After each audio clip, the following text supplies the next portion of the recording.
Tofu, nyt ylös. Miksi? Koska kesäloma on alkanut ja et ole tehnyt täällä mitään muuta kuin maannut ja shipannut fiktionaalisia hahmoja. Olisit voinut tehdä jotain, tai vähintään ajatella jotain järkevää. Kadun kyllä tekojani. Kieltämättä tekoni muistuttavat minua erästä henkilöstä. Minä sama, vaikka tekosi muistuttaisivat sinua vaikka kenestä minusta. No, ei, älä ajattele niin. Mutta kuitenkin, sinun pitää nyt tehdä jotain. Minä seison juuri ja puhun kameralle, eikö se riitä? Kuule, valtaosa suomalaisista haluaa tarinaan jonkinlainen juonen. Emme me voi vain puhua tässä ihan mitä sattuu. Mutta juuri niinhän me teemme. Meidän ei pitäisi tehdä niin. Okei.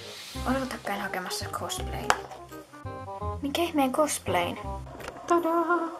Tofu, mikä sinä oikein luulet olevasi? Olen hullu hatuntekijä. Tämä on ainoa asia, siis tämä hattu, mihin Ada oikeasti panosti. Mutta tuo ei ole sinun. Se on hänen. Hän ei käytä sitä. Kyllä käyttää sitten heinäkuussa, koska silloin tämä kanava täyttää 4 vuotta tai jotain sinne päin. Ja silloin tulee video, jossa sinä ja minä olemme ihmemaassa ja tämä Majava on hullu hatuntekijä ja tuo on hänen hattunsa ja tuo on hänen huivinsa. Ai jaha. Etkö muista? Me kuvasimme jo sen kohtauksen, jossa sinä ja minä olemme Punaisen kuningattaren linnassa. Siis, minkä? Antiolla me olemme spoilanneet jo ihan tarpeeksi ja rikkonut ihan liikaa 4 seinää.